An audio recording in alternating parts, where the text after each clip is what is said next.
Hi, I'm Steve Columbia, and this is the Science of the Extreme Life of the Sea, where today we're going to talk about the fastest things in the ocean, the fastest fish, how they get to be fast, some of the adaptations they need in order to make fast a viable lifestyle, and then we're going to finish up with something a little different, not being fast, but actually throwing fast for snapping shrimp.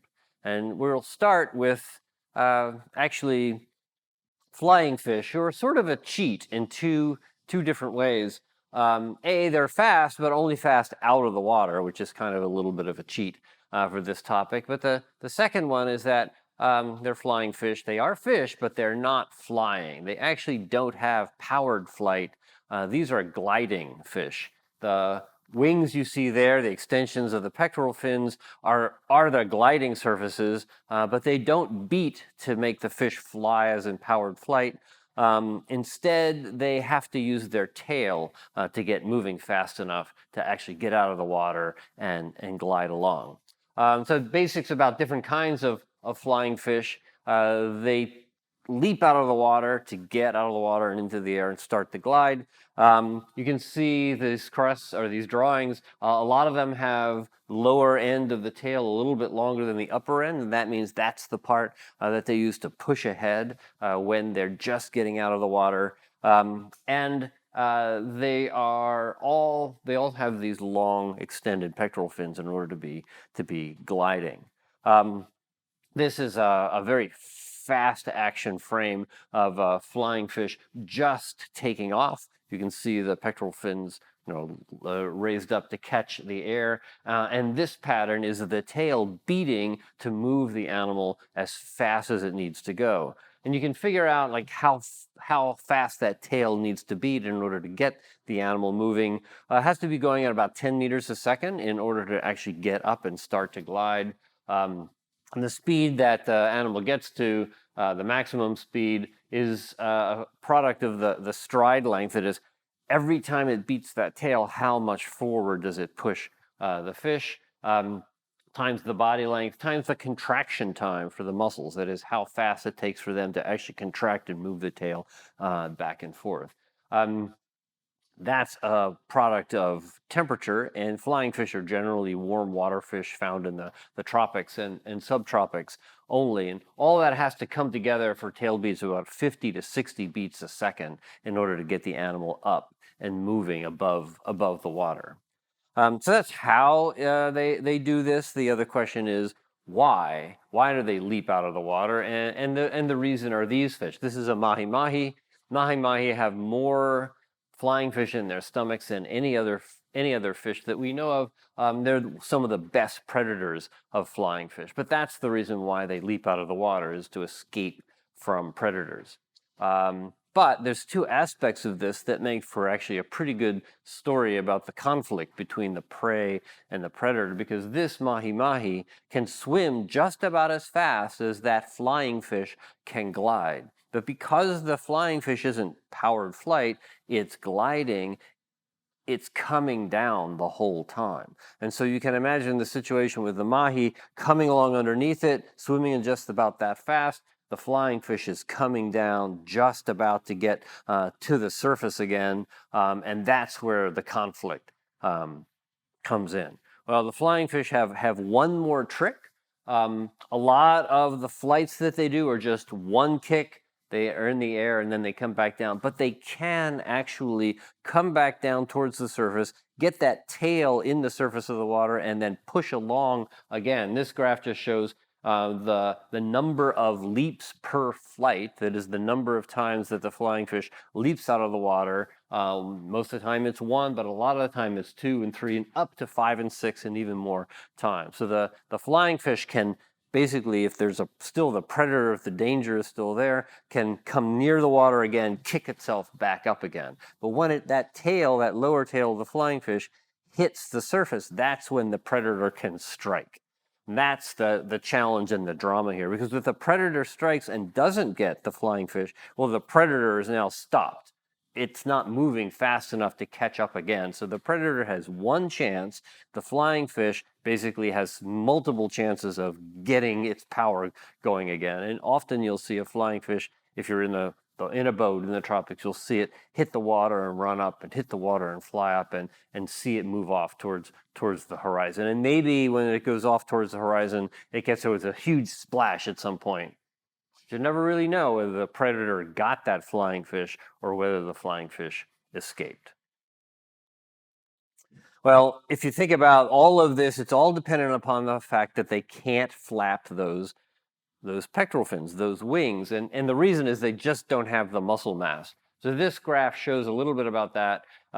These first two entries are for birds and bats, animals that do have powered flight. They do flap their wing. And the weight of the pectoral muscles that power those wings is about 10 to 15% of the total body weight of a middle-sized bird. That's a lot of the mass of the bird is in those pectoral muscles. The same for bats. The weight of the pectoral muscles is 6 to 8% of the total animal. But for flying fish, it's only about 2 or 3% of the total mass. The weight is the muscles in those pectoral fins. So they just don't have the muscle to flap those fins, which means that they can only power through the tail, which means they have the drama with the predators from underneath. All because of the way the flying fish itself is built and the muscles it uses to power itself. In section 2 of this lecture on the fastest fish in the ocean, we'll talk about other animals that throw themselves out of the water. They're not gliding or flying along like the flying fish do. Instead, they're leaping. And a lot of them are leaping in order to get from one place to the other as quickly as possible, like dolphins. And that actually is called porpoising, when they come out of the water, throw themselves along, and then move along that way. The question is, how does that work? Why do some animals do it and others don't? For dolphins, they only do it at a certain speed. They don't do it at a slow speed, only fast speed. The question is why? And to answer that, we have to get a little bit into the forces that act on an animal when it's moving through the water. And that the biggest force is the drag of the water on the animal. Now, anything moving through a fluid, even air, has a drag. Now, we don't usually feel that drag in air because air is not very viscous. You might feel it if you're on a bike and you're going down a hill at 25, 30, 35 miles an hour. You can begin to feel the drag of the air on the bike. In water, because it's viscous, the drag is a lot higher. And the force of the drag is determined by this kind of equation. The force itself is determined by the drag coefficient. That is how the particular shape of U interacts with the fluid, times the density of the fluid, which of course goes up in water versus air, times the cross-sectional area of whoever you are. The bigger you are, the bigger that cross-sectional area, the more drag, and the velocity that you're moving through the fluid. So the force goes up with velocity, but it goes up with the square of the velocity, which means that if the velocity doubles, then the force of drag goes up by a factor of 4. If the velocity goes up by a factor of 10, then drag goes up by 100. And that means that as organisms have evolved to live in the ocean and move through it, they've tried to counteract this basic equation in the only two ways they can, by reducing the coefficient of drag and by reducing the area. And that means streamlining, making the area as small as possible and then making the drag coefficient as small as possible. We see that in penguins and other swimming birds. We see it in the moving reptiles, ocean-going reptiles in the ancient past. Obviously, fish are very streamlined. Even people swimming in the water tend to streamline yourself in order to be able to move most quickly through this real viscous water medium. So where does it get us in terms of the leaping equation? Well, animal like a dolphin moving quickly through the water, at what point is it energetically better to leap and move through the air than it is to move that same speed through the water? And you can think about it this way, that the leaping requires a certain amount of energy to power out of the water, curl around, come back in. They're not gliding, they're just jumping. That takes a certain amount of power to get them out of the water. So that leaping energy is EL. Well, animal has to put that energy in. It's going to save the energy that it would take to have swum that same length given the drag that they're facing. That's the amount that they saved, DL, the energy that the leap saves them in the drag. And leaping is only going to be beneficial when the energy of leaping is less than the energy that they're going to save because of the drag. And at that point, then leaping is a beneficial thing. But the drag, of course, goes up with velocity. So at some point, the velocity is high enough to make this equation work. And that's called the crossover velocity, when it's all of a sudden energetically beneficial to leap out of the water. So if we look at what that crossover velocity is, then we can see what speed different size animals should shift from moving solely through the water to actually leaping ahead. So the crossover velocity, where the energy to leap ahead is moving while you're moving is less than the energy of moving just through the water, that crossover velocity goes up with the size of the animal. And if you go up to the size, say, of a humpback whale, that crossover velocity gets higher and higher. So in fact, whales would have to be swimming as much as 43 kilometers an hour in order to make it energetically beneficial for them to leap out of the water as they're moving. They don't swim at 43 miles or 43 kilometers an hour, and so they never actually leap out of the water to move along. Still, whales do leap out of the water. Obviously, here's a picture of one here, but they're not doing it to migrate. They're not doing it to cross distances. In the case of whales, they're breaching for social displays, maybe to knock barnacles off themselves. And in any case, it's not to gain speed or gain energy and an energetic advantage during migrations. When whales are migrating, they're migrating underwater, slow pace for thousands and thousands of kilometers. What about the fastest fish? What are they, and how do they get to be so fast? Well, this is sort of a range of different fish, different sizes and different speeds. Down here are herring and pike and carp, and they're generally sort of tootling along at 3 to 4 miles per hour. Up in the middle here are fish of medium size, salmon, small tunas. They're swimming at 20, 30 miles an hour. The very big, the very fastest fish are the swordfish and some of the bigger tunas that are clocking in at 50 or 60 miles an hour, the fastest we know of any organism swimming in the ocean. So how do humans fit into this scale of fish from the slowest to fastest fish? This is one record of some of the fastest swimming times known. In this case, about a 50-meter race done in 21 seconds. That clocks in at about 5.5 miles an hour. That fits this human swimmer, this great athlete, the fastest human swimmer around, about the speed of a cod, a little less than a mackerel in this setting. And that just goes to emphasize the extreme adaptation of fish to moving quickly in the water. Granted, we're not adapted to move quickly in the water, and they are, but still, being able to move at 50 or 60 miles an hour requires a huge set of different adaptations, not only in streamlining and coefficient of drag and muscles, but in other aspects of their biology as well. How do we look at a fish moving that quickly? How do we think about how it's moving that fast in the water? We searched and searched and searched for video of fish moving really quickly in the water to show what that was like. Couldn't really find it, and so this is what we came up with instead.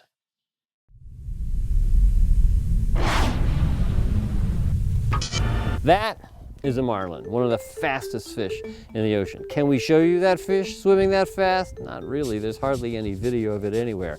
But we can show you what it would be like if it was swimming at 40 miles an hour.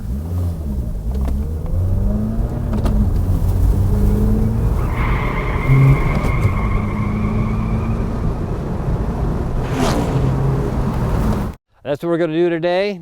Instead of marlin power, we got horsepower. 10 miles an hour, no human can swim 10 miles an hour. 20 to 30 miles an hour, that's a racehorse. 40 miles an hour, that's some of the fastest fish on the planet.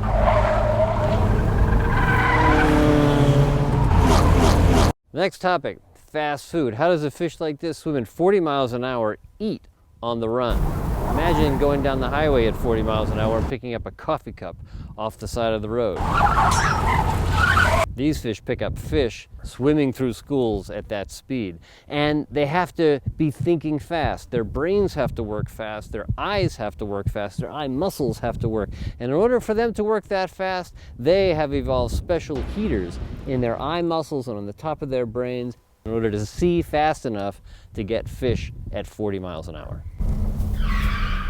And what do they use the bill for? You think that maybe they're just going to spear the fish and gulp them down? No. They swim through a school, they bat at the fish with that bill and knock them senseless and then turn and snap them up. And all of that at 40 miles an hour. That's why their brains and their eyes have to be heated in order to function. The biggest problem for a fast fish is drag. A big marlin's got a big drag, right? Drag goes up as the speed goes up, but it also goes up with the square of the speed. So that means if you swim 10 times faster, it's 100 times more drag. So 4 miles an hour is easy, 40 miles an hour is an incredible drag on the energy of these fish. 40 miles an hour, that's extreme.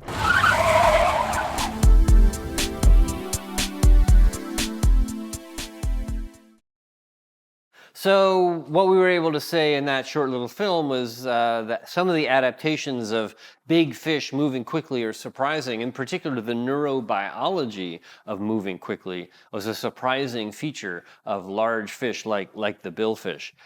This graph shows the water temperature for swordfish and marlins and sailfish, and then the extra temperature, the higher temperature that you can record in the retina and the brain of these animals. Those extra higher temperatures then allow that part of the animal's sensory system to function better at high speed. This is a diagram of the bill of a marlin. There's the eye there, and then behind it are these sets of brown muscle tissue that act as heaters to heat up the retina and then the optic lobes of the brain. And we can measure how much better the animal can see by using something called the flicker fusion frequency. That's the flicker rate that the eye can see, up to the point where the flicker gets so fast that the eye can no longer see that it's actually flickering back and forth.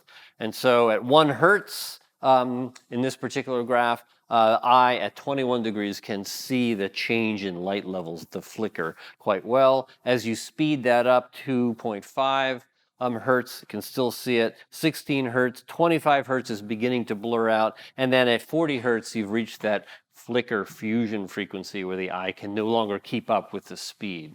Well, at 6 degrees centigrade, everything changes. The eye can barely see the flicker at 1 hertz and can't see it at all above that. So as you heat the eye up, it's able to actually see things moving faster in the environment all around. Well, if you can see the relationship between the flicker fusion frequency, FFF, and the water temperature here in these graphs, as the temperature goes up, the amount of flickering that the eye can see goes up as well. And particularly in the range here that the billfish keep their eyes, they can see quite well. They can see things moving much more quickly than they could have if their eyes were at the normal temperature of seawater. It's also the case that as those eyes get warmer, they see better at low light intensity. Water, when it hits the surface, starts emitting light. When it hits the surface, starts being absorbed by the water. As you go deeper, there's less and less light. And so on this graph, the log light intensity is dropping here, and this essentially is the flicker fusion frequency of an eye. As the light gets dimmer and dimmer, the flicker fusion frequency drops. What this shows here is that when you heat that eye up, the graph is much, much higher than if you leave the eye at normal seawater temperatures. Essentially, the flicker fusion frequency drops precipitously as you go deeper than about 100 meters or so. So in this case, heating the eye up allows the animal to see things much more quickly. And it can see them much more quickly at the surface with warmer temperature eyes, but that ability is much, much, much enhanced. The difference is much bigger and much more important when the animal's trying to see at low light deeper in the ocean, even as shallow as 100 meters or so. In section 4 of this lecture on the fastest things in the ocean, it's going to be a little bit of a different take. It's not, in this case, animals moving quickly in the water. It's them actually moving water quickly around them. It's them throwing objects into the water at a very fast speed. And we're going to focus on the record holder for that, which is very small animals called snapping shrimp. Well, snapping shrimp are the small little crustaceans that you might have heard if you were snorkeling or diving on a reef almost anywhere in the world. Little pops that you can hear coming through the water, but they're not little pops every few seconds. They're all over the place, and there's myriads of little snapping shrimp everywhere. And the pops are caused by snapping shrimp closing their claws, but it isn't what you might think, where the two bits of the claws are snapping together and causing a noise. Instead, what's happening is those pops are actually cavitation bubbles that are formed by the claws closing, and then the cavitation bubbles, when they burst, create that little noise. Well, what's a cavitation bubble? When you take something in the water and you move it quickly through the water, it creates a low pressure behind it. That low pressure, if you're moving that thing fast enough, the low pressure is low enough so that it causes bubbles to form. The bubbles have gas inside, water all around, and those are called cavitation bubbles. And it's those cavitation bubbles that make the sound when they collapse. When the pressure goes away, the bubble basically unforms, it just collapses, and that's what makes the sound.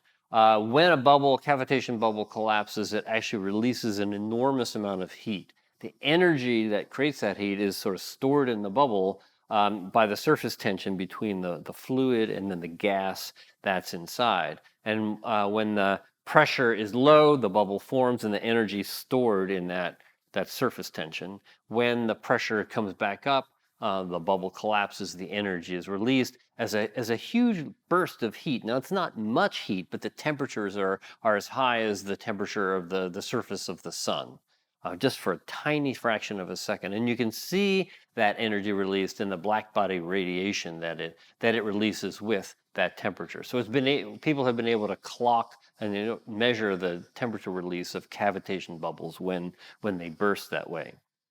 Cavitation is a pretty big feature of a lot of the way our machines move through the water. A propeller like this one spinning quickly creates a huge low pressure area right behind it. That creates a lot of cavitation bubbles. As the boat moves along, the cavitation bubbles collapse, releasing that energy. And often it's that energy that begins to erode and even melt the metal propeller that's behind the boat. It's that cavitation energy that the snapping shrimp take advantage of. Well, they don't have propellers, but they have claws, and the claws don't just snap together and make the sound. They're actually moving water in order to make that sound.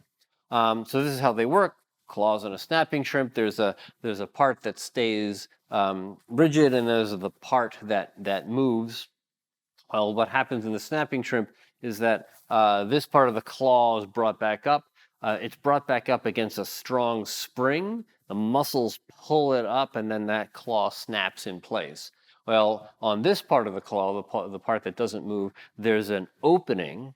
There's a pocket in there. Water is in that pocket. And then when this claw is released, when the spring is released, it snaps back. And part of this claw moves into the pocket of this part of the claw, and it pushes that water mass out. And it's that bolus of water being shot out of the claw that is actually what produces the cavitation bubbles. This shows about a millisecond of the action of a claw being cocked here and ready to go with the spring and the catch mechanism. Then over a series of a couple of microseconds, it's released. You see here the bits of the water bolus coming out of the claw here, here, and here. Behind that water bolus is moving so quickly through the water that behind it cavitation bubbles form.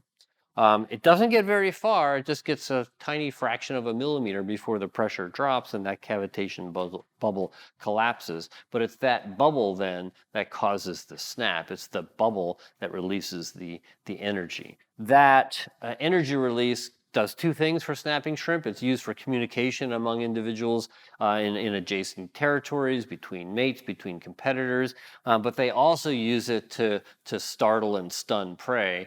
And by basically being able to throw this little water bolus in front of the claw, stun the prey, and then be able to move forward and grab it.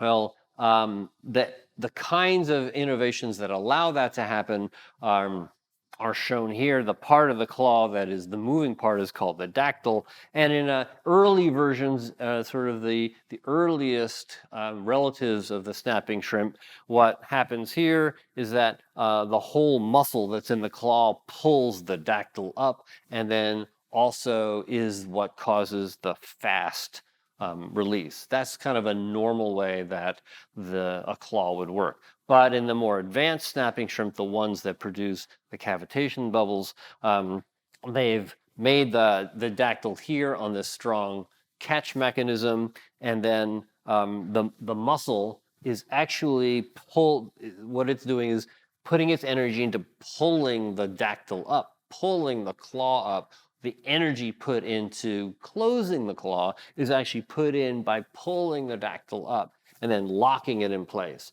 so that when this muscle then pulls the catch out, then the dactyl can slam shut and shoot the water out. This transition from a normal claw mechanism into one that uses this catch mechanism, you can see in the evolutionary history of snapping shrimp. If we look in this phylogenetic tree of snapping shrimp with their relatives, the other shrimp, the carid shrimp, then there's the alphiids, and then there's the palaemonid shrimp. The palaemonid shrimp are the ones with the most advanced snapping mechanism, and these are the ones that have evolved this cocking mechanism in order to make the claw work as fast as possible. So that speed is one of the fastest things in the ocean. It's fast for only a tiny little fraction of a second in a tiny little millimeter or so, but it's enough of a speed to create these cavitation bubbles and enough of a speed to make these actually pretty fearsome predators in the small areas of the reef that they live in and make them some of the most abundant small crustaceans on reefs. The combination of the success of this evolutionary innovation and the sound means that reefs are alive with the sound of snapping shrimp. When you're on a reef, you can hear it, and other organisms can hear it too. So actually, some other organisms on reefs orient themselves to the reef by hearing those snapping shrimp, and they know where the reef is and how close it is by being able to hear these snapping shrimp sounds.